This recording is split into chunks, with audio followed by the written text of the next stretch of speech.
Saya ingin melanjutkan yang kemarin ya. Kemarin itu di Wahyu berapa itu? 12.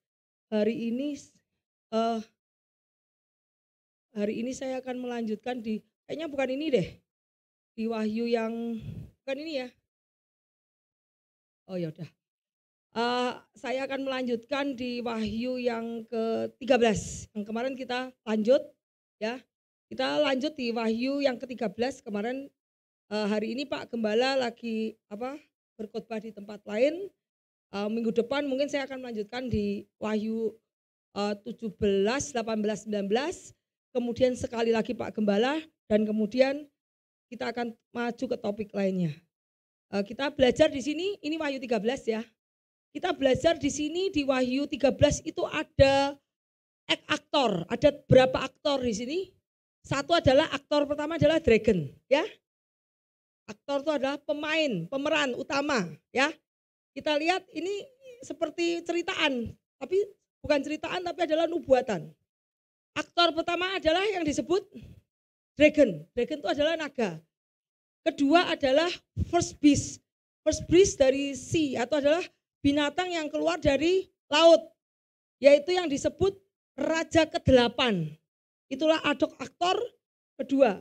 Pemeran utama kedua adalah binatang yang keluar daripada laut, yaitu raja ke-8. Kemudian aktor ketiga adalah nabi palsu. Ya, di sini adalah nabi palsu. Itu adalah second beast, adalah binatang kedua yang keluar daripada bumi. Jadi yang pertama adalah naga, aktor pertama adalah naga, aktor kedua adalah binatang yang keluar daripada laut, yaitu si antikris. Aktor ketiga adalah nabi palsu, itu yang keluar dari tanah, dari bumi. Ya, kemudian kita lihat di sini setelah ini keluar, kemudian dia akan menganiaya orang-orang Kristen, orang-orang kudus akan dianiaya, beberapa akan dipenjarakan, beberapa lagi akan dibunuh atau dihukum mati. Ini ceritanya dipancung kepalanya. Jadi setelah ini keluar, kemudian mereka akan menganiaya anak orang-orang kudus, ada yang dipenjara, ada yang dipancung. Kemudian mereka akan membuat image itu apa? Patung untuk disembah di sini, dan orang yang akan memakai tanda di sini semua nih. Ya. Jadi ini adalah apa yang akan terjadi di akhir zaman. Dan dia akan membuat mujizat-mujizat seperti mendatangkan fire itu apa? Api dari langit. Dan kemudian di depan banyak orang ya. Jadi setiap orang nanti akan menyembah patung yang mereka dirikan. Jadi kita belajar dari sini bahwa ada tiga aktor yang ada di Wahyu 13. Satu adalah dragon, naga. Pertama adalah binatang pertama si antikris. Yang ketiga adalah nabi palsu. Yuk kita lanjut. Kita baca di ayat Wahyu. Kita mulai di ayat 12 dulu. Kenapa saya ngambil ayat 12? Aktor pertama, pemeran pertama nomor 1. Kita lihat bahwa Wahyu 12 ayat 3, maka tampaklah suatu tanda lain yang di langit.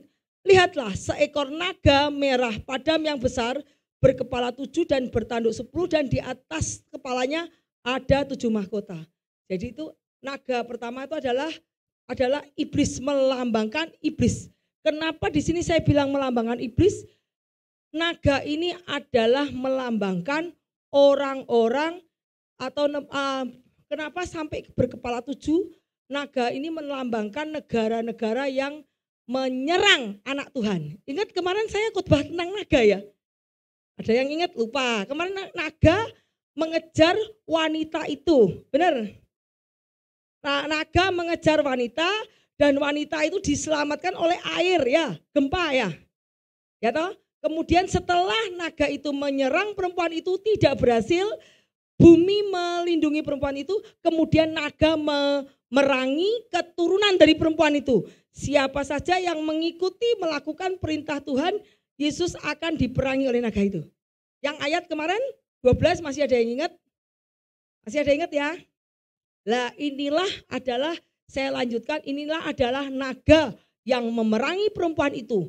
Setelah perempuan itu dilindungi oleh Tuhan, dia memerangi keturunan dari perempuan itu.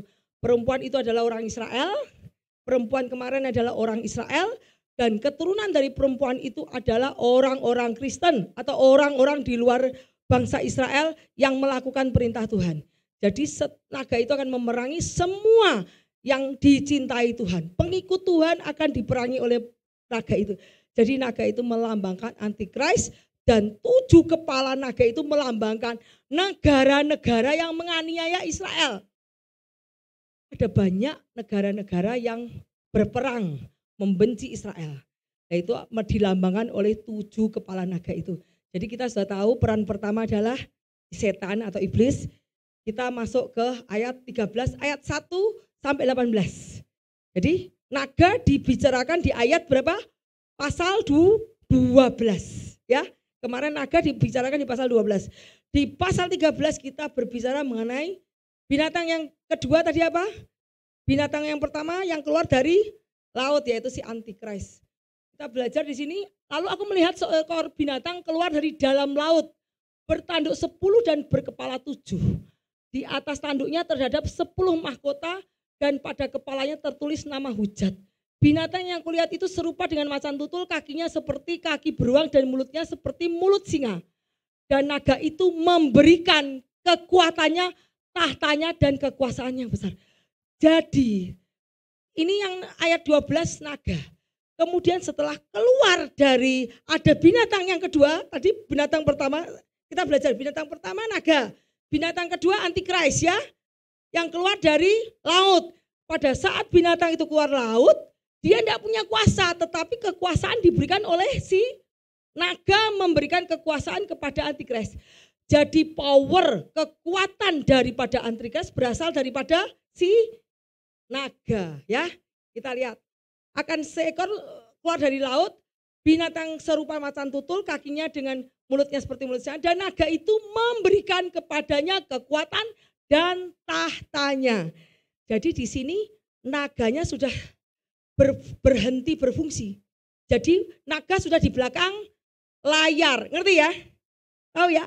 Kalau tadi tak naga, kemudian naga itu memberikan kekuatan dan tahta. Kita lihat di sini, naga memberikan tahta. Tahta itu apa? Power. Ya, power ya, dominion ya, kekuasaan ya. Naga itu memberikan kekuatan, tahtanya dan kekuasaan yang besar kepada si antikris. Jadi naganya di belakang layar. Yuk kita lihat lagi. Maka tampaklah kepadaku satu dari kepalanya seperti kena luka yang membahayakan hidupnya. Tetapi luka itu sembuh. Nanti saya ceritakan di bawah. Seluruh dunia heran lalu mengikut binatang itu, dan mereka menyembah naga itu karena ia memberikan kekuatan kepada binatang itu. Dan mereka menyembah binatang itu sambil berkata, siapakah yang sama seperti binatang ini dan siapakah yang dapat berperang melawan dia. Jadi naga itu dilambangkan sebagai kingdom, kerajaan, dan antikris itu dilambangkan sebagai orang nanti. Kemudian kita lihat, dan kepada binatang itu diberikan mulut yang penuh kesombongan, hujat kepadanya diberikan juga kuasa untuk melakukannya selama 42 bulan. Jadi binatang yang keluar antikris akan diberikan kuasa untuk menganiaya orang Kristen selama 3,5 tahun. Kita bagi 42 bulan itu, kalau dihitung 42 bulan, 1 tahun berapa bulan? 12. Itu jatuhnya 3,5 tahun. Lalu ia membuka mulutnya untuk menghujat Allah, menghujat namanya, kemah kediamannya, dan semua mereka yang diam di surga. Jadi pertama naga, kedua Tuhan munculkan kuasa lagi antikris, kuasa yang kemudian naga memberikan kuasaan kepada dia, dan tanduknya bertanduk 7, 10 ini tanduk 10, kemudian satu di antara kepala ini akan terluka. Kenapa terluka? Karena terluka oleh pedang. Terluka pedang itu kalah perang. Pada saat kejayaannya dia akan kalah perang, kemudian dia tidak berkuasa lagi, sampai kemudian dia akan muncul lagi dan kuasa itu diberikan oleh Antikris. Yuk kita lanjut. Nah, kita sudah belajar ini, yang belajar di GPH pasti sudah belajar. Kitab Daniel dan kitab Wahyu sangat berkorelasi, sangat berkaitan sekali. Apa yang tertulis di kitab Daniel tertulis di kitab Wahyu. Apa yang ditulis di kitab Wahyu tertulis di kitab Daniel. Jadi kalau kamu baca kitab Wahyu tanpa baca kitab Daniel, tidak sinkron. Karena apa yang tidak tertulis di kitab Wahyu akan dijelaskan di kitab Daniel.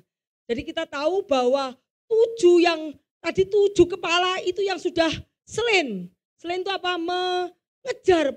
Naga yang ber7 kepala itu adalah negara-negara yang yang memusuhi bangsa Israel. Kita tahu bahwa yang memusuhi bangsa Israel adalah Babylon. Betul?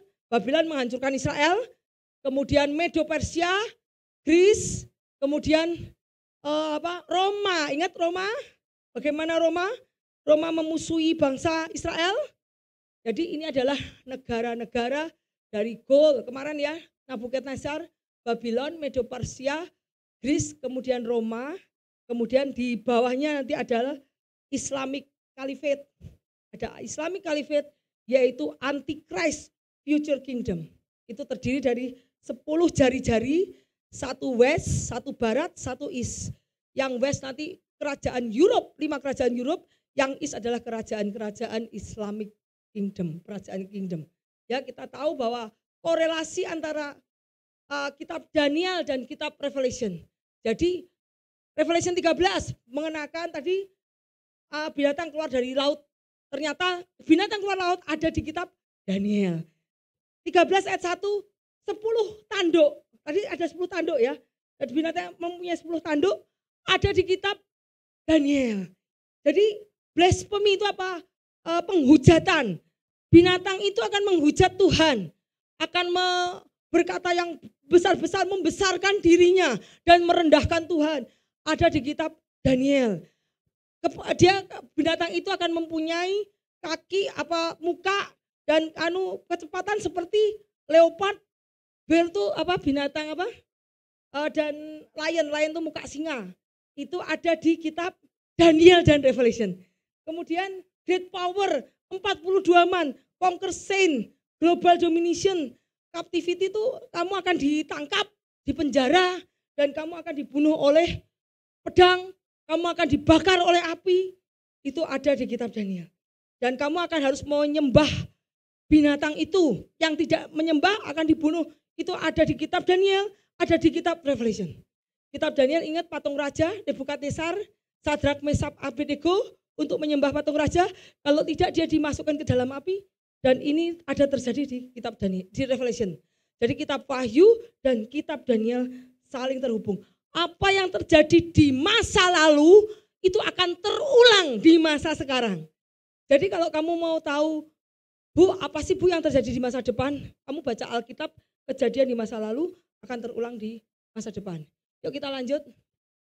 Kita lanjut yuk. Yuk lanjut. Yuk. Nah, kita lihat ya. Dan ia diperkenankan untuk berperang melawan orang kudus dan mengalahkan mereka, dan kepadanya diberikan kuasa atas setiap suku dan bahasa dan bangsa. Dan semua orang yang diam di atas bumi akan menyembahnya. Yaitu setiap orang yang namanya tidak tertulis sejak dunia dijadikan dalam kitab kehidupan anak domba yang telah disembelih. Barang siapa pemerintahnya hendaknya ia mendengar. Barang siapa ditentukan ditawan, ia akan ditawan. Barang siapa ditentukan untuk dibunuh dengan pedang, ia akan dibunuh dengan pedang. Jadi ada yang ditentukan untuk ditawan, ada yang ditentukan untuk dibunuh. Pada saat masa Antikris, ada yang ditentukan akan ditawan sampai menunggukan kedatangan Tuhan, ada yang ditentukan langsung dibunuh. Dan kalau dibunuh pun langsung diangkat oleh Tuhan, diterima oleh Tuhan. Dan aku melihat seekor binatang lain keluar dalam bumi, bertanduk 2 sama dengan anak domba. Dan ia berbicara seperti, ini adalah binatang yang kedua, yaitu nabi palsu. Dan seluruh kuasa binatang yang pertama dijalankan di depan matanya. Ia menyebabkan seluruh bumi dan semua penghuninya menyembah binatang yang pertama. Jadi nabi palsu itu menjalankan perintah binatang antikris. Naga memberikan kuasa kepada antikris. Antikris segala program antikris yang menjalankan si nabi palsu, ya. Jadi kita lihat bahwa ada orang yang tertulis di dalam kitab kehidupan, ada yang tidak. Kenapa? Pada saat dunia kejadian ada yang tertulis, ada yang tidak. Kenapa? Orang yang tidak bertobat namanya tidak akan tertulis di kitab kehidupan. Seperti Kain membunuh Habil. Pada saat Kain membunuh Habil, itu Kain jahat di mata Tuhan. Namanya sudah tidak tertulis di dalam kehidupan. Orang yang tidak tertulis namanya di dalam kehidupan tidak bisa bertobat. Jadi kalau orang namanya tidak tertulis namanya dia akan tetap ditetapkan oleh Tuhan untuk binasa. Ya, kita lihat bahwa di sini kita lihat ada apa ini, Bu? Ini adalah binatang kedua setelah naga tadi. Binatang kedua yaitu antikris, dia keluar daripada laut. Yang ini kemudian nabi palsu keluar daripada tanah. Kenapa disebut daripada tanah? Dia adalah keluar daripada bumi, dan bumi tanah disebut bangsa Israel. Jadi nabi palsu itu berasal dari Israel sendiri. Tetapi berasal dari kalangan bangsa Israel, tetapi yang tidak mau percaya Tuhan. Itu nabi palsu. Si antikris berasal daripada laut. Ya, berasal dari laut. Yuk lanjut yuk. Nah, kita lihat. Dan ia mengadakan tanda-tanda dahsyat, bahkan menurunkan api dari langit ke bumi di depan mata semua orang dan menyesatkan mereka yang diam di bumi dengan tanda-tanda yang telah diberikan kepadanya untuk dilakukan di depan mata binatang itu. Ia menyuruh mereka yang diam di bumi supaya mereka mendirikan patung. Apakah mirip patung Nebukadnezar? Mirip ya, yang Nebukadnezar. Kejadian Sadrak, Mesak, Abednego terulang kembali. Supaya mereka mendirikan patung untuk menghormati binatang yang luka pedang namun tetap hidup. Dan kepadanya diberikan kuasa untuk memberikan nyawa kepada patung binatang itu sehingga patung itu bisa berbicara. Begitu rupa sehingga semua orang yang tidak menyembah patung binatang itu dibunuh. Kejadiannya mirip seperti Nebukadnezar. Barang siapa yang tidak menyembah patung raja akan dimasukkan ke dalam perapian yang menyala-nyala. Dinyalakan sampai 7 kali lipat. Kemudian yang ayat 16, dan ia menyebabkan kepada semua orang kecil, besar, kaya, miskin, merdeka atau hamba diberi tanda pada tangannya atau dahinya. Dan tidak seorang pun dapat membeli. Kenapa? Diberi tanda pada tangan dan dahinya. Karena Tuhan bilang bahwa Tuhan berkata bahwa aku akan memberikan firman-Ku kepadamu di dalam hatimu. Tubuhmu adalah bait Allah. Dan firman-Mu harus termeterai di dalam pikiranmu, di dalam hatimu. Sehingga apa yang kamu lakukan itu berdasarkan firman. Bahwa sekarang kalau kamu mendengar firman, kamu ingat firman disimpan di mana? Sini ya. Kamu mendengar firman. Kemudian kamu berkata-kata firman. Itu dari otakmu, dari sinimu. Jadi dilambangkan di dahi. Jadi firman itu firman Tuhan, ketetapan Tuhan tidak lagi harus disimpan di buku. Karena suatu saat Alkitab bisa dilarang, betul? Alkitab bisa dilarang, tetapi firman Tuhan harus termeterai di dalam hati kita dan pikiran kita. Ya, jadi dahi itu melambangkan pikiran. Pikiran kita adalah pikiran Kristus. Hati kita hati Kristus. Tangan itu apa? Melambangkan apa kalau tangan? Perbuatan. Jadi apa yang kita lakukan harus melakukan perbuatan Kristus, melakukan kehendak Tuhan. Dan dahi itu melambangkan bahwa firman Tuhan harus terpatri di dalam pikiran kita. Tetapi iblis mau menggantikan firman Tuhan dengan lambangnya. Pada saat engkau diberikan pikiran antikris dan tanganmu juga tangan antikris, engkau akan melakukan apa yang antikris. Komen itu apa? Perintah. Engkau akan melakukan dan akan berpikir seperti pikiran dengan antikris. bukan pikiran lagi Tuhan, ya. Jadi kenapa si antikris bilang bahwa ia menyebabkan semua orang kecil besar diberi tanda pada tangan kanannya dan dahi. Dahi itu pikiran, tangan itu melakukan perbuatan. Jadi kamu melakukan perbuatan, berpikir seperti pikiran antikris. Yuk, kemudian, dan tidak seorang pun yang dapat membeli menjual selain pada mereka yang memakai tanda itu, yaitu nama binatang itu maupun bilangan namanya. Yang penting di sini ialah hikmat.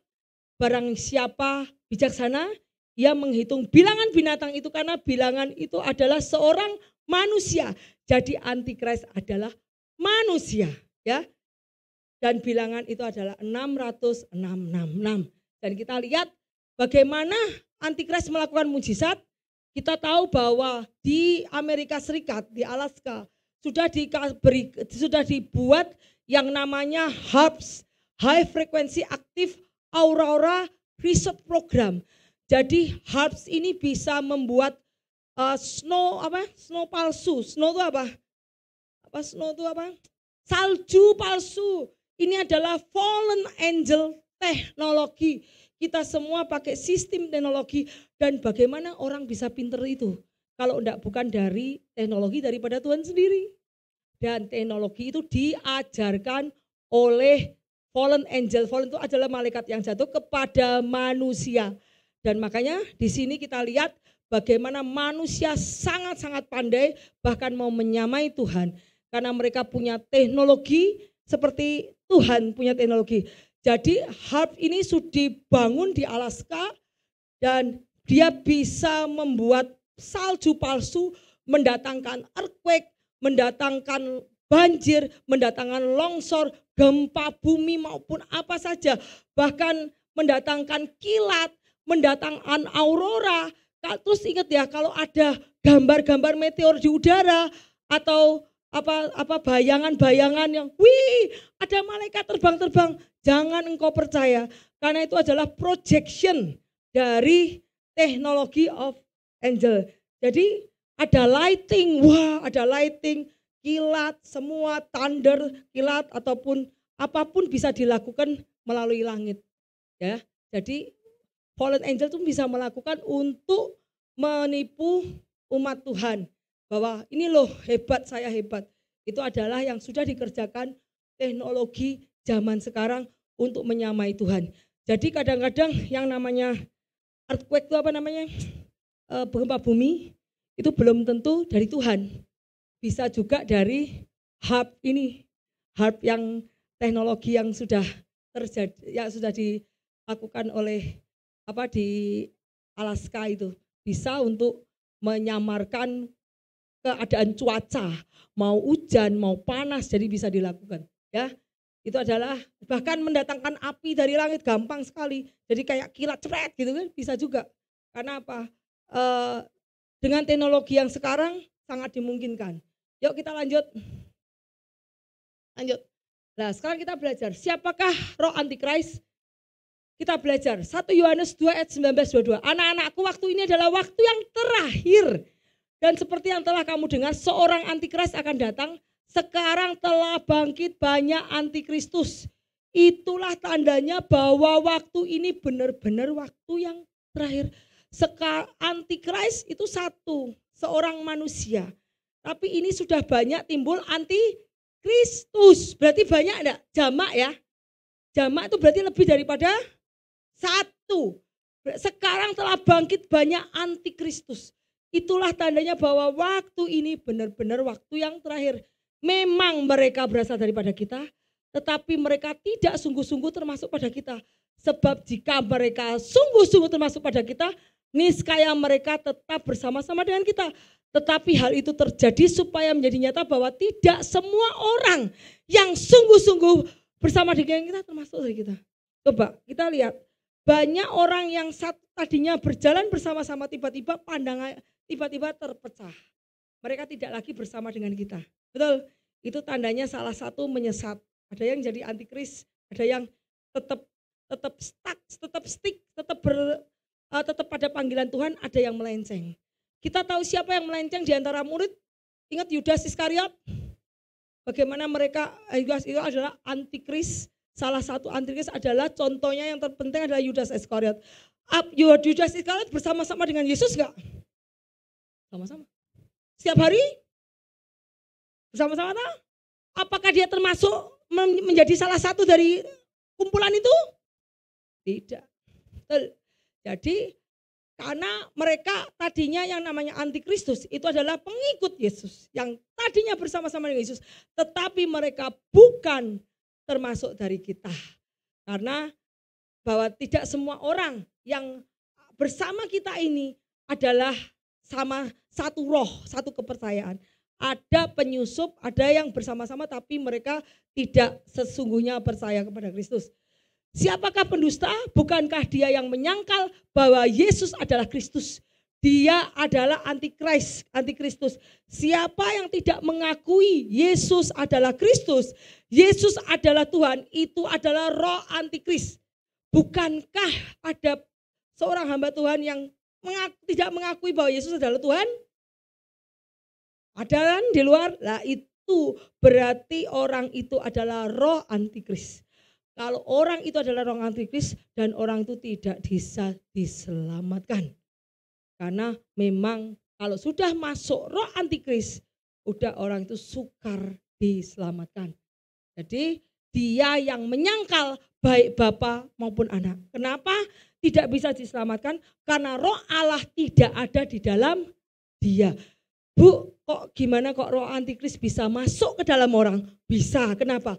Karena kamu terlalu banyak berbohong. Maaf ya, bagi setiap orang yang suka bersaksi dusta, suka berbohong, menyembunyikan dusta, menyembunyikan dosa, dan tidak bereskan hidup kita sama Tuhan, itu gampang sekali dimasuki roh antikris. Dosa itu terjadi berulang-ulang apa sekali? Berulang-ulang, ya, berulang-ulang. Pertama jebret dosa dulu. Ampun, lama-lama 2 kali, 3 kali ditegur, 4 kali, 5 kali, jadi kebiasaan. Setelah kamu biasa berbohong, kamu tidak ada rasa takut lagi. Pada saat engkau masih ada roh Tuhan, kamu berbohong sekali, masih ada rasa takut. Tuhan tegur, kamu berbalik, yes, kamu berbalik, kamu diampuni. Pada saat kamu tidak mau mengakui bahwa kamu berbohong, kamu berdosa, itu kamu sudah celah itu sudah terbuka lebar. Pada saat kau tidak mau mengaku bahwa kau berbohong, kau tidak mengaku bahwa engkau menyimpan dosa yang tidak kamu akui di hadapan Tuhan, itu kamu sudah membuka celah bagi iblis. Begitu celah terbuka, iblis akan masuk, iblis yang lain akan masuk, iblis banyak akan masuk dan hebatlah kerusakan orang itu, roh antikris akan masuk dan kamu tidak bisa diselamatkan. Jadi hati-hati dengan dosa, jangan kompromi dengan dosa kecil. Sekecil pun apapun dosa bisa jadi besar enggak? Bisa. Jangan kompromi dengan dosa. Sekecil dosa itu kalau kamu biarkan dia lama-lama akan besar sehingga hebatlah kerusakan, kamu tidak bisa diselamatkan dan terhilang selamanya ya, dan akhirannya masuk ke neraka. Ya, kita lihat setiap roh yang tidak mengaku Yesus tidak berasal daripada Allah. Roh itu adalah roh antikris dan tentang dia telah kamu dengar bahwa ia akan datang dan sekarang ia ada di dalam dunia. Sebab banyak penyesat telah muncul pergi ke seluruh dunia dan tidak mengaku bahwa Yesus Kristus datang sebagai manusia. Ia adalah penyesat dan antikris. Jadi kalau ada yang tidak percaya bahwa Yesus Tuhan, oh Yesus itu manusia biasa, Yesus itu nabi, Yesus itu bukan Tuhan, itu adalah roh antikris. Jangan percaya kepadanya, jangan dengarkan khotbahnya, karena pada saat kamu mendengarkan dan kamu kompromi, roh antikris sudah masuk. Ya, hati-hati, jangan biasakan dosa kecil itu lama-lama kamu nggak sadari sudah besar.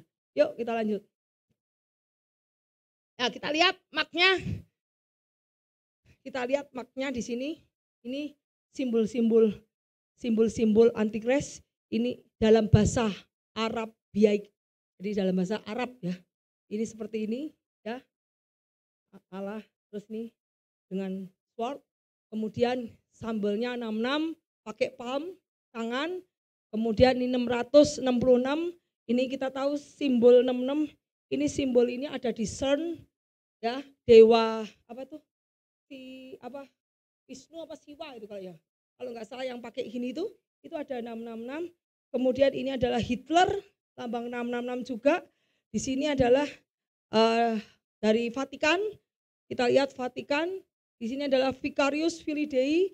Kalau di jumlah namanya nama binatang 666. Ya, jadi ini adalah semua lambang 66 dan kita lihat lambang ini nanti akan muncul di dalam bendera. Yuk, lanjut. Nah, kita lihat penjelasan tentang yang tadi saya jelaskan bahwa naga adalah setan. Tadi naga berdiri di tepi laut. Kenapa disebut tepi laut? Tepi laut itu adalah the Eastern Mediterranean Sea. Jadi Mediterranean Sea ini ya dari daerah sini itu lah keliru nih. Dari daerah sini itu adalah bangsa, enggak kelihatan nih. Jadi adalah bangsa daerah Mediterranean Sea. Jadi binatang itu akan timbul letaknya dari keluar dari daerah situ tuh. Great Sea itu dari situ tuh. Lah itu adalah Antikris keluar dari wilayah Suriah, wilayah Irak, wilayah Greece itu apa? Yunani, ya wilayah Turki. Jadi dia akan keluar dari daerah Mediterranean Sea, daerah sekitar segitu. Lah itu kalau saya lihat tuh wilayah Turki, wilayah Suriah, dan wilayah Irak, Iran. Nah daerah situ. Itu akan keluar dari situ. Kerajaan Antikris akan muncul dari berbagai bangsa dan banyak bangsa ya yang berada di sekitar Laut Tengah dan Israel. Dari sekitar itu nanti. Kemudian Antikristus mempunyai 10 tanduk yang mewakili 10 raja bangsa dan akan membentuk 10 raja, berawal dari 10 raja akan membentuk kerajaan pada zaman Antikris. Kemudian kita lihat ke 10 tanduk adalah 10 raja yang muncul dari kerajaan itu. Sesudah itu akan muncul seorang raja, dia berbeda dengan raja yang dahulu dan merendahkan 3 raja. Jadi akan muncul 10 raja. Pada zaman Antikris akan terjadi pembentukan 10 raja. Ingat BRICS. BRICS itu sudah 10 raja, ngerti? BRICS akan ada 10 raja, akan satu lagi akan raja muncul sehingga 11 raja. Dari 11 raja nanti 3 raja di situ akan direndahkan, akan dicabut sehingga cuma 8. Sekarang kita lihat BRICS sudah di anggota BRICS sudah ada 10 raja. Dan kemarin ada lagi tambahan menjadi 11 raja. Berarti sudah terbentuk. Dan 11 raja itu nanti dia akan mencabut 3 raja. Sehingga tinggal berapa? 8. Kita tahu anggota BRICS sekarang sudah ada 11. Nanti akan dicabut 3 negara akan dicabut sehingga hanya 8 saja yang berkuasa. Dan mewakili 7 kerajaan setan yang ada di sepanjang. Nah setelah itu mereka akan mewakili kerajaan setan. Kita tahu kerajaan BRICS banyak terjadi di negara komunis ya. Dan negara-negara yang tidak mengenal Tuhan. Dan kita tahu bagaimana kalau dia memerintah. Kita tahu bagaimana pemerintahan Korea Utara. Ya kan komunis. Bagaimana kalau suatu negara dipemerintah seperti pemerintahan Korea Utara. Wah habislah penduduknya. Kita lihat. Jadi negara akan mewakili 7 kerajaan setan yang ada di sepanjang sejarah manusia dan menghancurkan orang-orang Yahudi, orang-orang yaitu adalah Mesir. Nah ini Mesir, Asyur, Babel, Media Persia, Yunani, Roma dan kekhalifahan Islam. Itu negara yang menghancurkan orang Yahudi. Mahkota itu melambangkan 10 raja terakhir yang akan memberikan kekuasaan kepada binatang itu membentuk 10 raja dan kerajaan akhir zaman Antikris. 10 negara konfederasi Antikris akan menghujat Tuhan, akan menghujat Israel dan akan membunuh anak-anak Tuhan. Yang kita lihat di sini ada 7. Di sini ada 1, 2, 3, 4, 5, 6, 7. Tadi naga kepala 7, betul? Naga kepala 7 itu adalah 7 negara, 7 kerajaan yang musuhnya Israel. Yaitu Mesir, Assyria, Assyria itu Suriah. Assyria itu Suriah. Babylon itu adalah Irak. Irak atau Iran itu. Irak. Persia adalah ya Persia. Kemudian Greece itu Yunani, Roma, Persia itu Iran. Babylon itu Irak. Sorry. Mau saya kasih tahu ya. Egypt itu adalah Mesir. Assyria itu adalah Suriah. Negara ISIS itu apa? Irak. Suriah, Irak. ISIS itu Irak, Suriah. Mesir, Assyria itu Suriah. Babylon itu Irak. Zaman sekarang negara Babylon dinamakan negara Irak. Kemudian Persia itu Iran, ya. Kemudian Greece itu Yunani, termasuk Turki. Kemudian Roma masih ada Roma namanya sama, dan Islamic Caliphate, ya. Yuk kita lanjut. Lah, kemudian kita tahu dari mana asalnya Antikristus. Antikristus akan membentuk one world order, betul? Satu agama, satu kepercayaan, betul enggak? Semuanya satu government, satu mata uang. Jadi mereka bertindak sebagai berapa divisi. Agama, siapa yang mengerjakannya? Nabi palsu. Kedua, government, siapa yang mengerjakannya? Antikris. Yang ketiga, keuangan, elit keuangan yang akan mengerjakan tanpa keuangan global, satu keuangan. Ngerti nggak? Jadi untuk dominasi antikris, untuk dinominasi one world order, satu ada tiga, satu pemerintahan, satu agama, satu mata uang. Satu pemerintahan dipegang oleh si antikris, satu agama dipegang oleh si nabi palsu, dan satu elit global dipegang oleh si naga.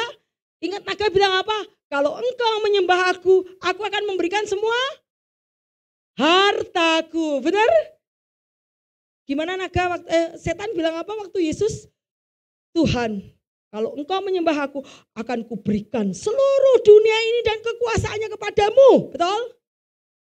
Makanya one world order dipegang oleh tiga. Satu pemerintahan dipegang oleh antikris. Satu agama dipegang oleh nabi palsu. Dan satu keuangan dipegang oleh elit global. Orang-orang yang di belakangnya adalah setan. Betul, setan. Makanya sekarang banyak orang-orang kaya-kaya, elit-elit global yang penyembahannya kepada penyembahan setan. Kenapa? Karena keuangannya dari setan. Betul? Karena tuh setan berkata, kalau engkau menyembah aku, seluruh bumi ini, dunia ini akan di bawah kekuasaanmu. Itu makanya one world order. Kita tahu one world order datangnya dari mana? Misteri Babel. Yaitu Nimrod. Ya kan? Lihat nih, ingat Nimrod. Di kitab Kejadian pada saat Nuh, anaknya Nimrod adalah cucu dari Nuh. Kita lihat misteri Babel, Nimrod. Kata mereka, marilah kita dirikan bagi kita sebuah kota dengan sebuah menara yang puncaknya sampai langit. Mari kita nama supaya jangan terserak ke seluruh bumi. Mereka itu akan mencukur negeri Asyur, ya, Syria dengan pedang. Jadi mereka memerintah negeri dengan apa? Pedang. Jadi nanti bangsa Nimrod yang akan memerintah dunia dengan pedang.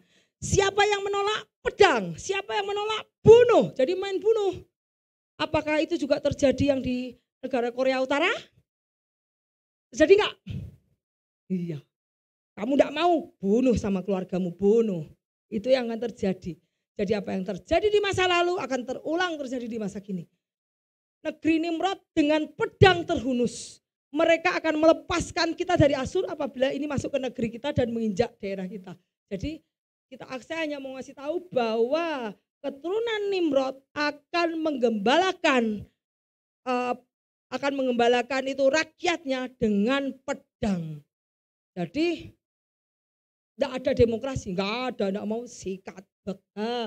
Kita lihat, ini ayatnya nih. They will shepherd the land of Assyria.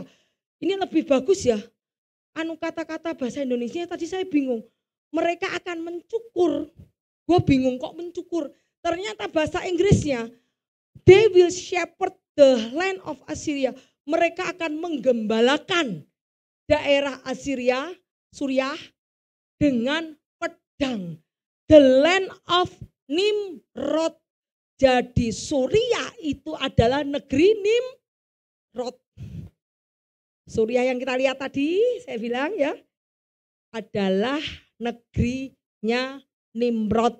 Dan kita tahu di Mikah 5 ayat 6, Nimrod akan menggembalakan rakyatnya dengan pedang. Jadi siapa orang, dan dia akan menggembalakan seluruh bumi. Kalau enggak taat, bunuh. Jadi akan banyak pembantaian besar-besaran yang akan terjadi di zaman Antikris. Kita lihat ini Nimrod, dan kita lihat apa yang terjadi di, ini apa ini? Masa Nebukadnezar. Ingat Nimrod adalah negeri Suriah, Assyria. Tetapi Babylon itu adalah negeri Irak. Babylon itu zaman sekarang disebut Irak. Ingat Babylon siapa yang mengepalai? Nebukadnezar. Babylon adalah termasuk jajahannya Nimrod. Jadi mereka belajar seperti Nimrod. Jadi mereka menggembalakan seperti Nimrod. Siapa yang tidak tunduk dibunuh. Ingat kita belajar bagaimana Sadrak, Mesak, Abednego akan dibunuh karena dia tidak menyembah patung raja. Daniel juga dia tidak menyembah, dia juga dibunuh. Nah, ini akan terjadi di masa kini. Yuk kita lanjut. Nah, kita lihat binatang yang pertama tadi Antikris, ketujuhnya 7 raja, 5-nya sudah jatuh. Tadi kita lihat tadi 7 raja tadi apa? Mesir, kemudian apa ini namanya? Babylon, kemudian Syria, kemudian Medo Persia, kemudian Roma. Ini sudah jatuh. Roma sudah tidak memerintah lagi? Mesir sudah hancur enggak? Jadi 5 negara itu hancur. 1, 2, 3, 4, 5. Roma masih ada enggak? Roma masih ada. Roma masih ada pada zaman si Yohanes diberi penglihatan. Saat itu Yohanes masih ada di dalam kekuasaan Roma. Jadi Roma masih ada. Tetapi yang akan datang enggak ada. Apa? Yaitu ini yang akan datang adalah negara ini. Jadi kekuasaan Antikris berasal dari sini. Ya, dari situ. Kemudian kita lihat ke-10 tanduk adalah 10 raja. Lihat nih. Oke, 7 raja, 5 sudah jatuh. Yang 1 ada, ini ada di zaman zaman Yohanes mendapatkan penglihatan. Kemudian yang sekarang tidak ada dan ia sendiri adalah raja ke-8, namun demikian 1 dari ke-7 itu menuju kebinasaan. Jadi nanti akan ada pemerintahan ini lagi yang akan muncul lagi. Dan ke-10 tanduk yang telah kau lihat adalah 10 raja. 10 raja kita lihat 10 horn and the 10 king adalah the big nation. Ya, ada 10 raja yang belum mulai memerintah. Mereka sudah memerintah? Belum. Mereka masih dulu bergabung. Nanti mereka membuat satu kerajaan bersama-sama. Jadi mereka belum memerintah. Mereka akan menerima kuasa sebagai raja bersama dengan binatang itu. Mereka seia sekata kekuatan kekuasaan mereka berikan kepada binatang itu. Binatang itu apa? Itu adalah raja ke-11. Dari 11 orang itu ada salah satunya Antikris. Kamu lihat di negara BRICS nanti ada 11 raja. Satu diantaranya adalah Antikris. Karena raja ke-11 itu akan mencabut 3 raja. 3 raja dianggap lemah, dicabut kekuasaannya, dia akan menggembalakan, berarti tinggal 8, 7 raja akan digembalakan oleh satu Antikris. Nah, kita lihat bagaimana BRIC akan create the new world order. Sudah terjadi? Sudah. Makanya ini sudah di zaman Antikris. Bagaimana BRIC akan create the new world order. Kita lihat di antara 1, 2, 3, 4, 5, 6, 7, 8, 9, 11 raja. Salah satunya adalah pemimpin daripada Antikris. Kita lihat, ini ya kita lihat ya 1, 2, 3, 4, 5, 6, 7, 8. Lihat nih, pertama adalah Faraoh. Faraoh itu apa namanya? Mesir ya, dari Mesir. Kedua Assyria, Suriah. yaitu Nimrod. Tadi Nimrod dari Suriah. Sekarang yang namanya Asiria disebut Suriah. Itu pemerintahan Nimrod. Yang ketiga Babylon, Nebukadnezar. Sekarang bangsa Babylon disebut bangsa Irak. Keempat Persia. Persia itu Cyrus. Cyrus sekarang disebut, ingat Cyrus itu adalah raja yang membuat Daniel masuk ke kandang singa. Ingat? Yang baca Alkitab ya sudah, tak ceritain ya. Cyrus itu adalah raja yang membuat Daniel masuk ke kandang singa karena Daniel tidak mau menyembah kepada raja. Jadi kita tahu kebiasaan, jadi kita tahu raja pertama Mesir, raja kedua Nimrod, Nebukadnezar, keempat Cyrus, itu membuat peraturan siapa yang tidak menyembah kepada raja akan dibunuh. Nah ini yang akan memerintah. Kemudian kita lihat Greece, Yunani, Alexander, Roma adalah Nero, bagaimana Nero menghabisi orang-orang Kristen. Kemudian Islamic Caliphate yaitu Muhammad, bagaimana juga sama yang dilakukan sama juga dengan yang lain. Kemudian nanti akan muncul yang terakhir apa? Beast Kingdom. Beast itu apa? Kerajaan Antikris. Jadi kerajaan Antikris itu akan muncul dari 1, 2, 3, 4, 5, 6, 7. Karena yang ke-8 itu akan muncul dari negara-negara di atas. Dari Egypt, dari Assyria, dari Babylon. Egypt itu dari Suriah, dari Irak, dari Iran, dari Yunani, dari Roma, dari Islamic Caliphate. Akan muncul dari situ yang sama tujuannya untuk menghabisi orang umat Tuhan. Wow, ya. Dan kita harus siap-siap karena mereka ini yang akan main di panggung dunia. Main di panggung dunia, main di panggung government, politikus, pemerintahan dunia. Yuk kita lanjut. Nah, kita lihat. Nah, penjelasan Wahyu 3. Kerajaan Antikristus memiliki tadi memiliki kecepatan sebagai macan tutul seperti kerajaan Yunani, kaki seperti beruang, penghancur, ganasnya singa Babel seperti Nebukadnezar. Jadi tadi bilang kakinya seperti kaki singa, badannya seperti badan beruang atau apa, mukanya seperti muka singa, itu mereka memiliki karakter seperti karakter Nebukadnezar, karakter Nimrod. Nah, jadi akan memiliki karakter seperti macan tutul, seperti karakter kerajaan Yunani, kaki seperti beruang, seperti kaki Media Persia. Media Persia itu adalah kerajaan Iran. Memiliki keganasan bagaikan singa, yaitu kerajaan Irak. Irak ganas enggak? Ganas.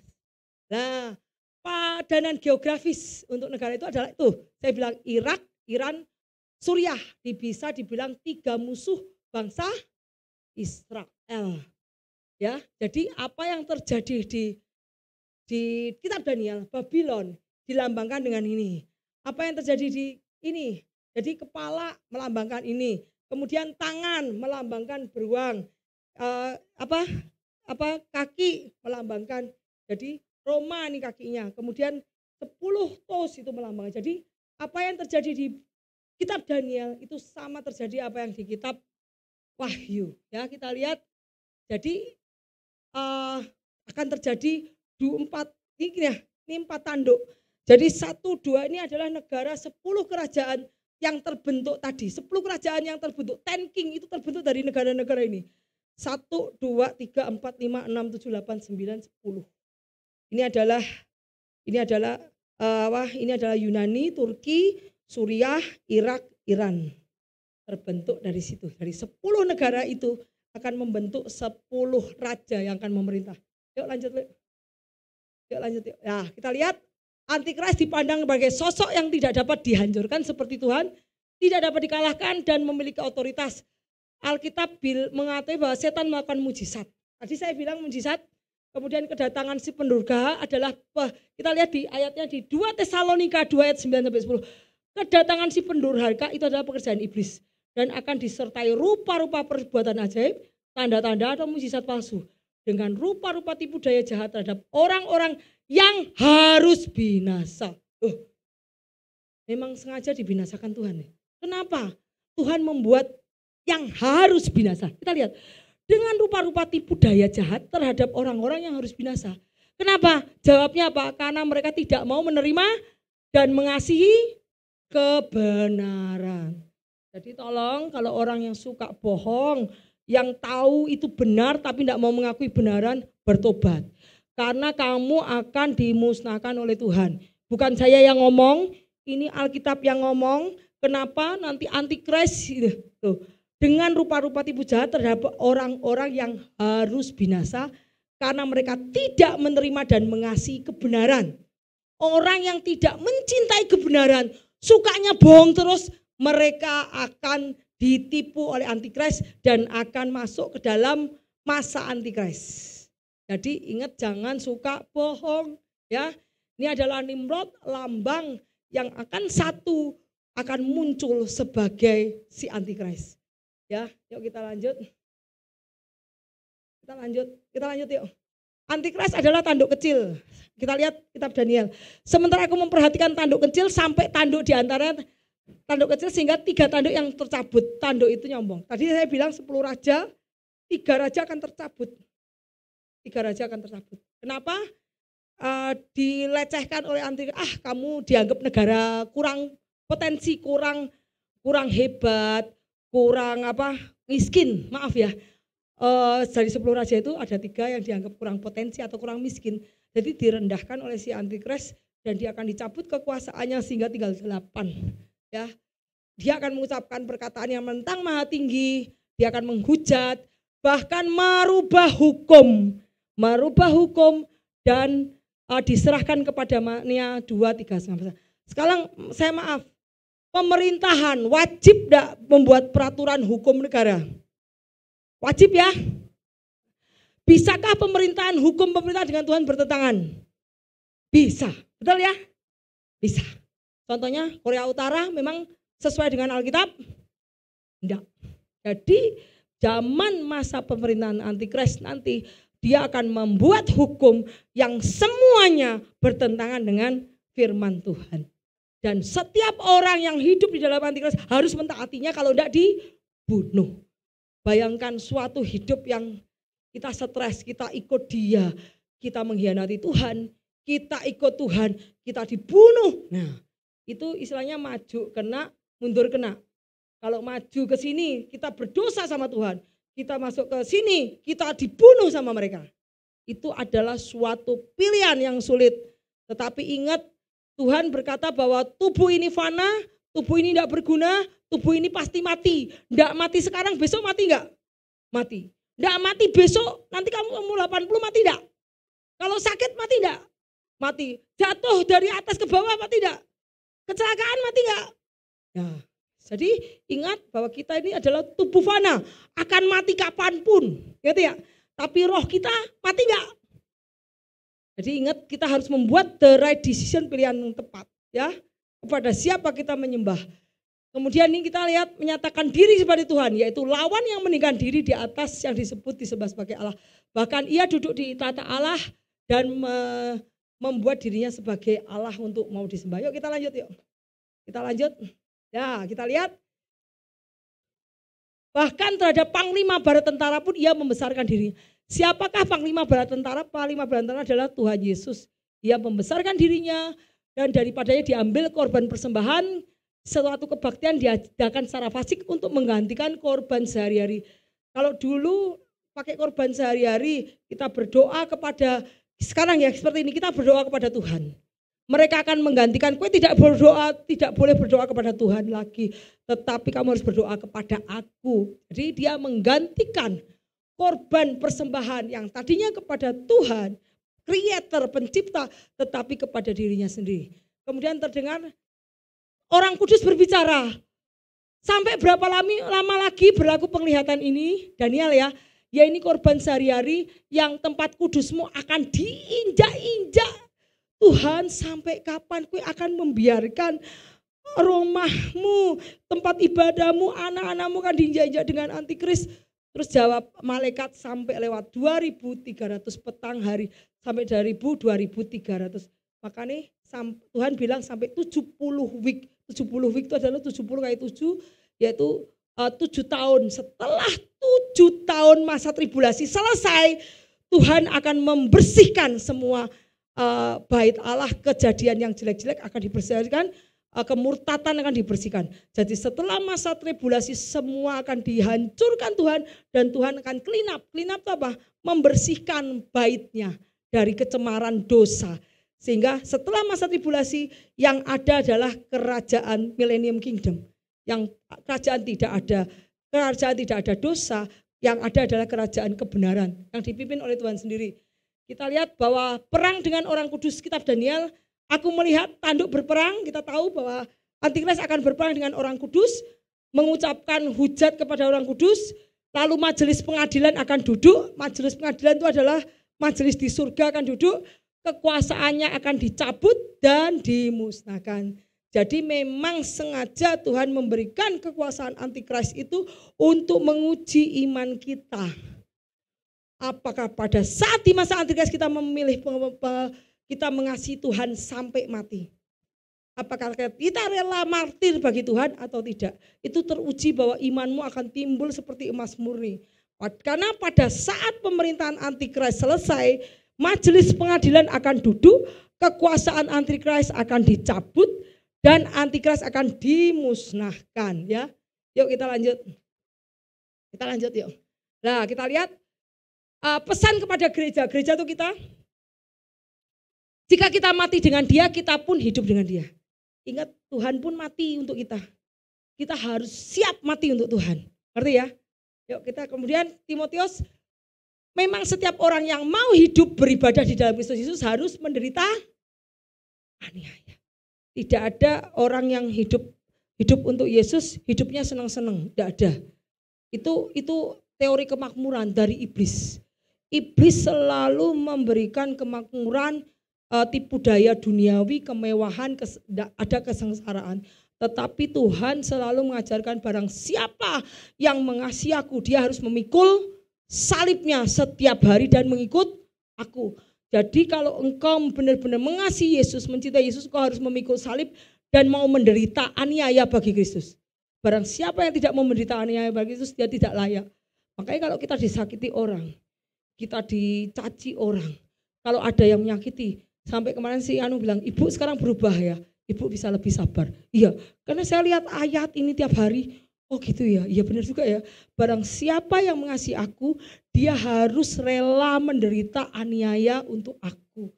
Nah kalau kita disakiti orang aja ngambek, wah gimana kita mau mati bagi Kristus? Maaf ya, benar gak? Yesus aja mati bagi kita, diludahi, ngambek gak Yesus? Enggak ngambek loh, Yesus gak ngambek loh. Pada saat di atas dia masih, Tuhan ampuni mereka enggak tahu berbuat. Kadang-kadang saya juga, ya kita harus melakukan apa yang Yesus katakan. Kenapa? Pada saat orang itu berbuat jahat sama kita hanya berdoa, Tuhan ampuni mereka, karena mereka enggak tahu yang diperbuat. Karena mereka tidak membaca firman-Mu, tidak merenungkan firman-Mu. Karena saya melihat firman tiap hari, setiap orang yang mau hidup beribadah harus dalam Yesus Kristus akan menderita aniaya. Kalau kamu aniaya tidak mau, kamu tidak akan beribadah sama Yesus. Karena tidak ada, sekarang mau lihat, murid Yesus semua naik Mercy. Enggak ada, 12 murid Yesus naik Mercy semua. Hidup enak-enak, mewah-mewah, gitu. Enggak ada, naik jet gitu, enggak. Mereka jalan, menginjil, mementingkan dirinya sendiri. Saya kira enggak ada. Petrus matinya juga martir semua. Itu 12 murid Yesus itu martir semua loh. Dia mau menderita untuk Yesus. Itu namanya mengasihi Yesus. Sungguh-sungguh. Kita lihat ya, orang yang menolak menyembah Antikris akan membayar kesetiaan mereka kepada Kristus dengan nyawa mereka. Banyak orang beriman yang akan martir oleh Antikris. Tetapi lebih baik menjadi martir daripada menyembah binatang itu. Jangan takut. Lihat nih, Tuhan berkata apa? Jangan takut terhadap apa yang kamu derita. Sesungguhnya iblis akan melemparkan orang di antaramu ke dalam penjara supaya kamu dicobai. Sudah ada ayatnya. Kamu akan beroleh kesusahan selama 10 hari. Hendaknya Tuhan berkata apa? Pesannya, setia sampai mati. Aku akan mengaruniakan kepadamu mahkota kehidupan. Penganiayaan terjadi enggak? Terjadi. Pada zaman Roma, iya. Tadi aku bilang kerajaan itu semua menganiaya. Ini lihat di zaman Roma kita lihat. Ini orang-orang Kristen dijadiin obor. Gila lu, obor disulut dikasih, kita disiram sama bensin di obor loh. Gila itu semua tuh obor tuh orang Kristen. Tapi mereka tidak menyangkal imannya loh. Wow, saya lihat tuh di surga sudah dapat mahkota tuh. Sekarang sudah enak di surga, resting tuh beristirahat dalam jerih lelahnya di dunia. Karena apa? Orang anak Tuhan dibenci oleh orang-orang dunia. Ya, kalau engkau dibenci oleh orang dunia, enggak usah khawatir. Kenapa? Yang penting Tuhan enggak benci kamu. Saya enggak punya teman enggak apa-apa. Yang penting saya punya Tuhan. Teman saya siapa? Enggak ada. Teman saya hanya doa tiap hari. Pada saat saya sedih, saya susah, saya mesti minta pertolongan Tuhan. Ya, kita lanjut yuk. Ya, kita lihat. Lalu aku melihat tahta-tahta dan orang yang duduk di atasnya, kepada mereka diserahkan kuasa untuk menghakimi. Saya melihat kemudian tahta surga akan kuasa menghakimi.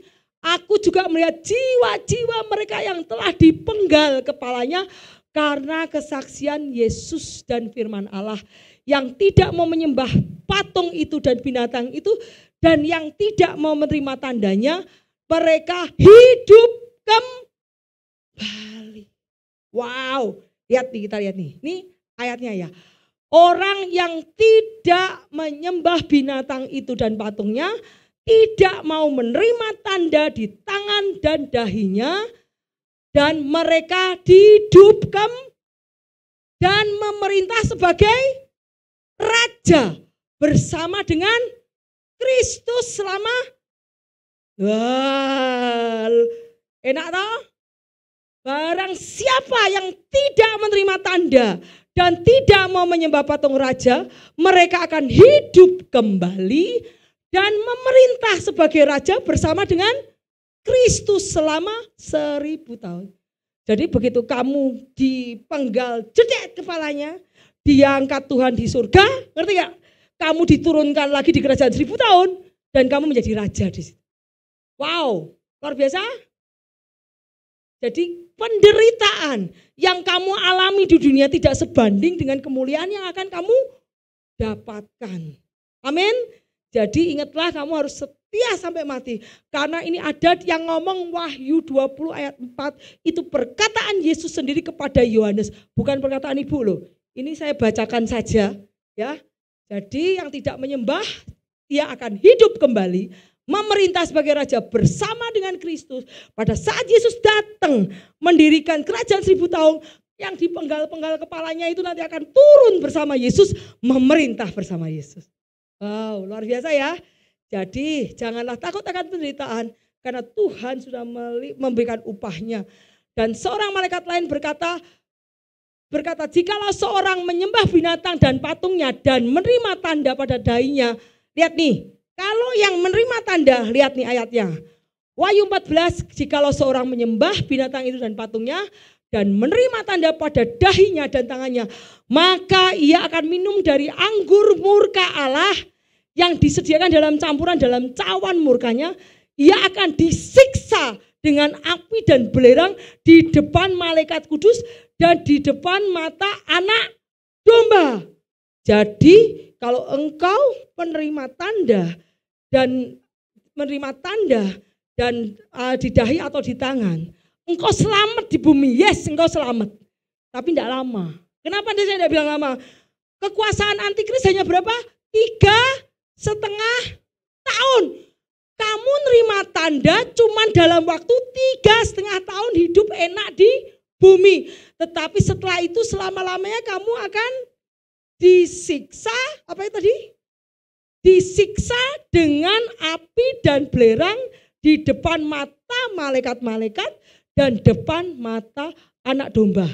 Maka asap api yang menyiksa mereka naik ke atas sampai selama-lamanya, siang dan malam tidak henti-hentinya disiksa, yaitu yang menyembah binatang serta patungnya itu, dan barang siapa yang menerima tandanya. Jadi kamu menerima tanda, kamu hanya hidup enak 3,5 tahun saja. Setelah 3,5 tahun masa kekuasaan antikris dicabut oleh Yesus.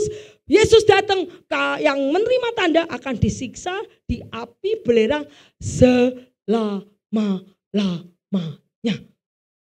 Apakah worth it? 3,5 tahun dengan selama-lamanya. Infinite itu apa? Tidak ada batas. Enggak worth it. Cuma 3,5 tahun enaknya hidup di bumi karena terima tanda. Kamu bisa makan, bisa ini, bisa jalan-jalan, bisa nonton bioskop, bisa shopping, bisa keluar negeri. Tetapi setelah Yesus datang, kamu juga akan dibunuh, disiksa dalam api selama-lamanya.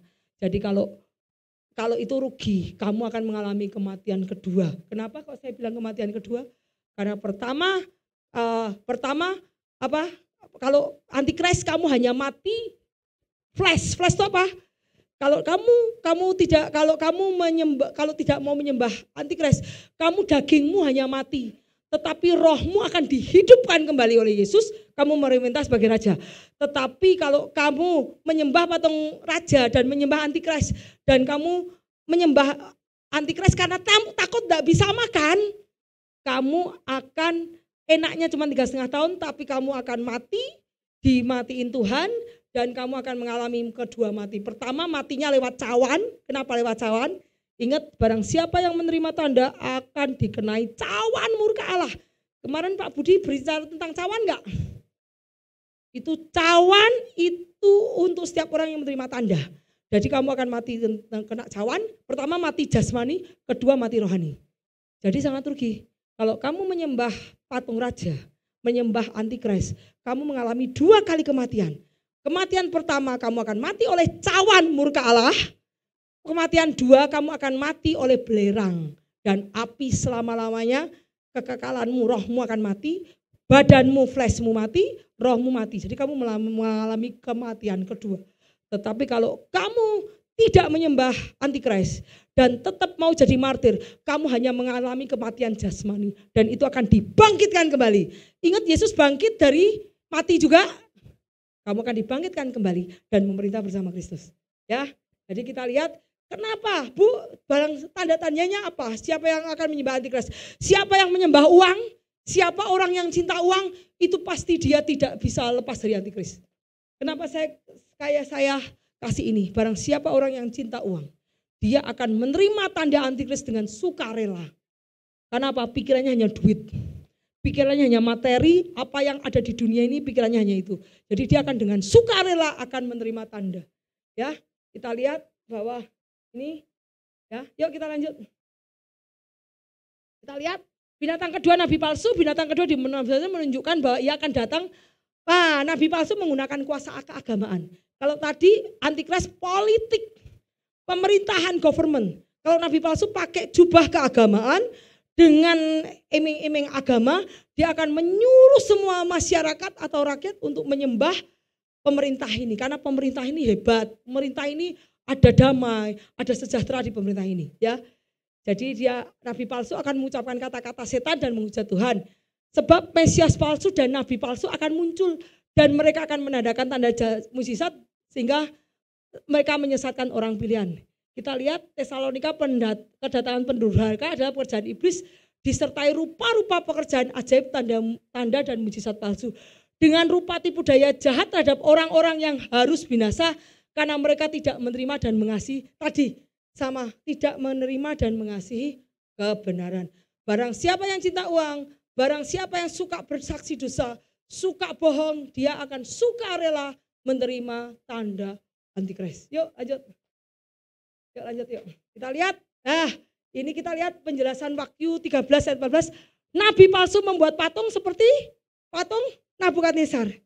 Ingat waktu itu yang raja, kamu buatlah patung dan kamu minta semua orang di negerimu untuk menyembah patung raja. Nabi palsu juga akan sama. Nanti nabi palsu yang akan datang juga akan ngomong, kamu buatlah patung model kamu. Semua orang harus menyembah kamu, kalau enggak diselin. Supaya apa? Supaya banyak orang Kristen harus dibunuh. Jadi apa yang terjadi di masa Nebukadnezar, apa yang terjadi di masa lalu akan terjadi di masa yang akan datang.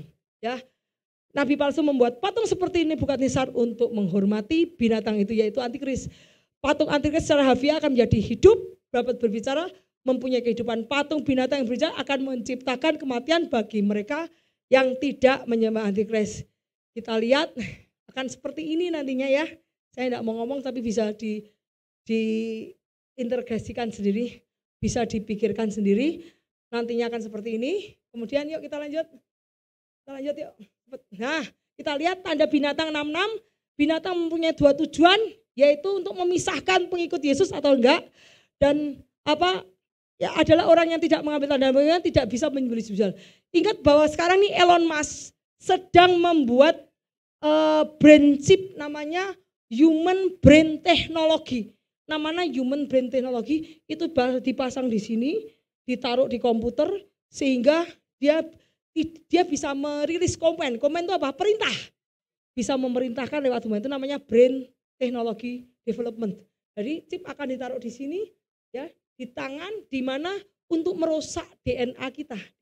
DNA kita akan dirusak. Sehingga Roh Kudus tidak bisa hidup dalam kita. Karena kita dikomen sama chip ya. Ya. Kita lihat bahwa seorang malaikat, kita lihat nih Wahyu 14, jikalau seorang menyembah binatang itu, maka ia akan, ini tadi sudah ya. Nah, ini sudah ini ya. Maka penting ketekunan orang kudus yang menuruti perintah Allah dan iman ya. Jadi yang menyembah patung akan diberikan cawan murka Allah pertama, kedua belerang. Jadi yang menerima tanda akan dihukum 2 kali oleh Tuhan. 1 cawan, kedua belerang. Yuk kita lanjut. Kita lanjut yuk. Kita lanjut. Nah kita lihat ayatnya, Bu, apakah orang yang sudah menerima tanda bisa bertobat? Tidak bisa. Tidak bisa. Tidak bisa bertobat. Tidak bisa diampuni. Why? Kita lihat ayatnya. Sebab jika kita sengaja berbuat dosa, setelah memperoleh pengetahuan tentang kebenaran, ya, maka tidak ada lagi korban untuk menghapus dosa itu. Sekarang kamu sudah tak kasih kebenaran. Ini semua sudah mendengar kebenaran, betul? Jadi kalau ada yang menerima tanda, Tuhan aku bertobat, tidak bisa. Pertama, karena orang yang menerima tanda sudah beda. Dia sudah bukan human lagi, sudah tidak punya pikiran sendiri lagi. Karena dia akan dipengaruhi oleh komen itu perintah daripada mesin. Ngerti nggak? Jadi dia tidak akan bertobat. Dan kedua, ayat ini mengatakan bahwa setiap orang yang sengaja berbuat dosa setelah memperoleh pengetahuan tentang kebenaran, tidak ada korban untuk menghapus dosa itu. Tetapi yang ada ialah kematian yang mengerikan, penghakiman dan api yang dahsyat akan menghanguskan semua orang durhaka. Ini kenapa saya lihat bagi genetika kita akan dirubah. Makanya ya kan sering kemarin ya ada RNA itu ya, itu merubah DNA manusia. DNA manusia sering ada yang perubahan melalui DNA manusia melalui obat-obatan, merubah DNA. Kadang ada yang disuntik ya, orang ya seperti kayak zombie, inget ya. Kasih obat-obat penenang, dia enggak berubah. Mereka merubah DNA, yes, berubah sekali DNA-nya. Jadi apa yang terjadi perubahan DNA itu sama dengan apa yang terjadi di masa lalu. Ingat enggak Nepilin orang-orang besar, Daud dan Goliat, ingat Daud dan Goliat? Bagaimana Goliat bisa besar segitu? Itu karena ada perubahan DNA. Ingat waktu itu kita ayatnya bahwa waktu itu orang-orang raksasa ada di bumi. Juga waktu sesudahnya ketika anak Allah menghampiri anak-anak perempuan manusia dan perempuan itu melahirkan anak bagi mereka yaitu orang yang gagah perkasa zaman purbakala.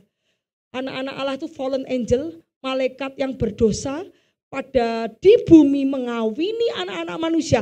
Saat itu perubahan genetika terjadi sehingga ada orang-orang gede-gede raksasa-raksasa. Begitu perubahan genetika semua Nepilin menjadi jahat. Ngerti enggak? Semua Nepilin jahat dihancurkan Tuhan di banjir Nuh. Itu semua Nepilin dihancurkan banjir Nuh. Itu perubahan DNA. Dan perubahan DNA akan dijadikan lagi pada hari ini, yes. Dengan mesin, dengan chip, dengan tanda. Yuk kita lanjut. Kita lanjut. Nah ini yang lanjut. Ini adalah brain gate teknologi. Bentar ya. Ini mau selesai. Brain gate teknologi ini sudah ditemukan oleh Elon Musk. Jadi brain kita tergantung, jadi kita mau pergi kemana aja sudah tahu. Pakai chip yang dipasang, kamu tidak akan bisa pergi kemana-mana, bisa dipantau di mana kamu berada. Jadi chip itu akan dipasang di sini, ini sudah menjadi teknologi daripada si Antikris. Yuk lanjut. Nah, kita lihat penghukuman. Ya, sekarang tadi saya bilang penghukuman orang yang menerima tanda. Maka pergilah cawan yang pertama. Kemarin ini Pak Budi ya yang cerita ya, ingat ya. Maka pergilah malaikat yang pertama dan menumpahkan cawannya ke atas bumi. Maka timbullah bisul yang jahat dan yang berbahaya, yang semua orang yang memakai tanda dari binatang itu dan yang menyembah patungnya. Itu cawan, itu baru cawan. Cawan ada berapa? 7. Jadi 7 ini adalah hukuman yang diberikan Tuhan kepada orang yang mau kompromi dengan antikris. Karena kamu takut tidak bisa makan, tidak bisa keluar negeri, tidak bisa jalan-jalan, tidak bisa melakukan aktivitas, tidak bisa ngambil duit. Ini adalah hukuman yang diberikan kepada orang-orang Tuhan. Sungai Efrat, kemudian gelap gulita, air menjadi darah, tidak bisa minum ya, kekeringan tidak bisa makan. Kamu takut tidak bisa makan, sama Tuhan dibuat tidak bisa makan, benar. Kalau kekeringan bisa makan enggak? Kamu takut tidak bisa minum, sama Tuhan dibuat tidak bisa minum, benar. Ingat enggak, kalau sungai Efrat seluruh sungai air jadi darah, kamu bisa minum enggak? Bisa. Jadi kalau tanah kering bisa minum enggak? Tidak bisa juga dong. River turn blood, jadi sungai menjadi darah, laut menjadi darah. Kemudian ingat matahari, kamu dibakar sampai matahari. Mati juga enggak? Kamu enggak mati oleh antikris, kamu akan mati oleh cawan murka Allah. Kamu akan dibakar oleh matahari. Kemudian apa ini? Kegelapan. Kamu bayangkan enggak ada gelap sekali, enggak bisa main HP, gimana enggak bisa telepon? Menderita enggak yang enggak bisa telepon-teleponan tuh? Menderita tuh gelap semua. Selama hidup gelap menderita ya. Bahwa akan kegelapan melimputi daerah. Kemudian sungai Efrat mengering. Sungai Efrat mengering, baru Tuhan datang untuk mengambil kekuasaan antikris dan membasmi semua. Ya, jadi kita tahu bahwa orang yang tidak menerima tanda akan dihukum 7 cawan Allah. Itu adalah kematian yang pertama. Kematian kedua, rohnya akan dibakar selama-lamanya. Yuk lanjut habis ini.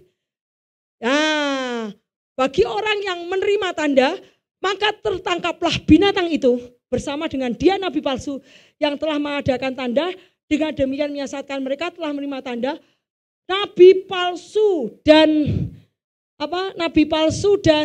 binatang itu dilemparkan ke dalam api yang menyala-nyala. Orangnya juga dilemparkan ya, yang menyembah. Orangnya yang lemparkan juga menyembah. Yang menyembah nabi palsu juga dilemparkan juga. Maka disebut second death, kematian kedua. Kematian jasmani dan kematian rohani. Ya. Dan semua orang lain yang dibunuh dengan pedang, yang keluar penuh itu semua burung akan kenyang. Jadi semua orang yang sisa, yang tidak mati oleh 7 cawan murka Allah, akan dibunuh oleh Yesus dengan pedang Yesus sendiri. Lihat nih, dan semua orang lain dibunuh dengan pedang yang keluar dari mulut penunggang kuda. Siapa penunggang kuda? Yesus Kristus kita, pengundang kuda, datang waktu Armageddon, menghancurkan, membunuh semua orang yang tersisa. Jadi kalau kamu tidak mati antikris, kamu juga mati 7 cawan murka Allah. Kalau kamu tidak mati pada 7 cawan murka Allah, kamu akan dibunuh oleh pedang Yesus sendiri. Wahyu 21 ayat 8, tetapi ini yang pentingnya, orang penakut. Tuhan, Bu, siapa yang masuk kerajaan surga? Lihat yuk. Orang penakut, takut mati, takut martir, yang takut kehilangan nyawanya, orang tidak percaya, orang keji, orang pembunuh, orang-orang sundal, tukang sihir, penyembah berhala, semua pendusta, mereka akan mendapat bagian mereka dalam lautan api yang menyala-nyala oleh api dan belerang. Inilah yang disebut kematian. Ya, jadi kita tahu bahwa nabi palsu dan antikris akan dibunuh di neraka, akan dilempar ke api neraka karena kerjaan mereka sudah selesai. 3,5 tahun kamu tak kasih tugas untuk mencobai orang-orang di bumi. Tugasmu sudah selesai. Tak ambil, masukkan ke lempar api. Kemudian orang-orang yang menyembah kepada antikris juga akan dimasukkan ke lemparan api. Itu yang disebut kematian kedua. Yuk lanjut. Nah, ini yang terakhir. Bagi orang, bagi orang yang tidak menerima tanda, lihat nih, yang tidak menerima tanda. Lalu aku melihat tahta-tahta dan orang yang duduk di atasnya. Kepada mereka diserahkan kuasa untuk menghakimi. Aku juga melihat jiwa-jiwa mereka yang telah dipenggal. Kepalanya karena kesaksian tentang Yesus, karena kesaksian tentang firman Allah, yang tidak menyembah binatang dan patungnya, dan yang tidak menerima tandanya di dahi dan tangan mereka. Dan mereka hidup kembali dan memerintah sebagai raja bersama dengan Kristus untuk masa 1000 tahun. Berbahagialah yang kuduslah ia yang mendapat bagian dari kebangkitan pertama, sebab kematian kedua tidak berlaku. Pada saat engkau mati, dislain, dibunuh, dipenggal oleh antikris, kamu akan dibangkitkan kembali sehingga kamu tidak mengalami kematian kedua. Tetapi mereka akan menjadi imam-imam Allah dan Kristus, dan mereka akan memerintah bersama sebagai raja bersama-sama dengan Dia 1000 tahun lamanya. Barang siapa menang, ia akan memperoleh semuanya, dan aku akan menjadi Allahnya dan ia akan menjadi anakku. Jadi Tuhan bilang, siapa yang menang akan mewarisi segalanya. Dan aku akan menjadi Tuhannya. Dan dia akan menjadi anak-anakku. Itu adalah janji Tuhan. Jadi ini adalah pesan Tuhan kepada seluruh jemaat. Bagi kalau ada, di sini tidak ada ya, maaf ya. Kalau bagi ada yang tertinggal, tidak mengalami rapture, jangan kamu putus harapan. Karena masih bertemu dengan Tuhan saat engkau menjadi martir. Ya, tetap setia sampai maut kamu harus menghadapi maut, tetap setia. Jadi bagi orang yang tertinggal, yang tidak rapture, masih ada pengharapan, yaitu kamu harus mati oleh antikris. Tapi ingat, di sini tertulis bahwa kamu akan hidup kembali dan memerintah bersama Raja yaitu Kristus Yesus. Tetapi kalau kamu kompromi karena kamu takut, hanya 3,5 tahun kamu enak, habis itu Tuhan akan datang dan di Tuhan habis itu kamu akan kena cawan 7 murka Allah, kamu juga tidak bisa makan, kamu juga tidak bisa minum, kamu juga mengalami kengerian yang dahsyat, gelap gulita, dan kamu akan kena panas matahari menyengat, kamu akan terbakar. Kalau kamu luput itu, pedang Tuhan sendiri yang akan membunuh orang-orang yang menerima tanda. Jadi ini adalah pesan kepada setiap jemaat atau setiap orang yang mendengar, bagi yang tertinggal masih ada pengharapan. Ya, tetap setia sampai akhir, yang tidak mengasihi dirinya sendiri, tetapi mau berkorban untuk Kristus. Dia akan menjadi pemenang di dalam Tuhan. Ingat, Tuhan disebut victory saat apa? Saat dia mati, saat dia disalib, dan kemudian dia bangkit lagi, dianggap menang ya. Jadi Tuhan pun sudah menang atas kuasa maut, dan kita pun juga akan menang atas kuasa maut. Kalau kita tetap setia sampai akhir. Yuk, Tuhan Yesus memberkati.